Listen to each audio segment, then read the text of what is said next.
রাজধানীতেও রাতভর বৃষ্টি হয়েছে। সকাল থেকেই গুড়ি গুড়ি বৃষ্টিতে দুর্ভোগে পড়েন অফিসগামী মানুষ ও শিক্ষার্থীরা। এই মুহূর্তে রাজধানীর আগারগাঁও এলাকায় আছেন সহকর্মী মেহেদী হাসান। সরাসরি যাচ্ছি তার কাছে। গত 24 ঘন্টায় ঢাকায় বৃষ্টিপাত রেকর্ড করা হয়েছে 32 মিলিমিটার এবং পুরো সারা দেশ মিলিয়ে যদি বলি যে সবচেয়ে বেশি বৃষ্টিপাত রেকর্ড করা হয়েছে পটুয়াখালীতে 232 মিলিমিটার।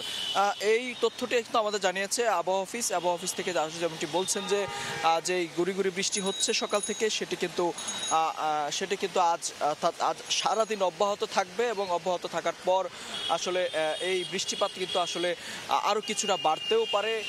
এর পাশাপাশি যেটি বলা হয়েছে যে আসলে যে দমকা হাওয়া আমরা দেখতে পাচ্ছি, ঝড়ো হাওয়া বইছে, সে বাতাসও কিন্তু অব্যাহত থাকবে। সেই সাথে কিছু কিছু এলাকায় কিন্তু বজ্রপাত হতে পারে, এমন তথ্য কিন্তু কিছুক্ষণ আগেই আমরা আবহাওয়া অফিস থেকে জানতে পেরেছি। একটু জানিয়ে রাখি, সকাল থেকে যে গুড়ি গুড়ি বৃষ্টি হচ্ছে এর প্রভাব কিন্তু রাজধানীতে কিছুটা হলেও পড়েছে বলা চলে। কেননা কিন্তু আমরা দেখেছি যেহেতু আজ অফিসগামী যারা রয়েছেন, স্কুলগামী যারা রয়েছেন তারা কিন্তু আজ বাইরে বেরিয়েছেন।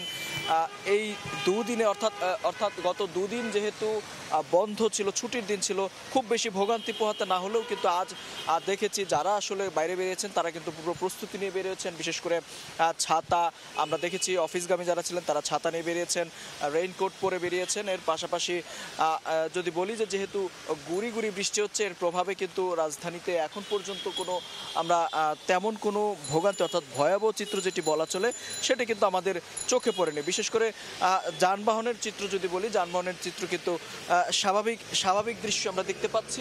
অর্থাৎ অন্যান্য দিনের মতো স্বাভাবিক যানবাহনের চিত্র, কোনো যানবাহনের আসলে ঘাটতিও নেই তেমন, এবং রাস্তাঘাটে তেমন খুব একটা জলজটের চিত্র আমরা কিন্তু দেখতে পারি। তো এই ছিল রাজধানী থেকে আমার কাছে থাকা সবশেষ তথ্য। বৃষ্টির খবরাখবর জানাতে রাজধানীর আগারগাঁও থেকে যুক্ত ছিলেন রিপোর্টার মেহেদী হাসান।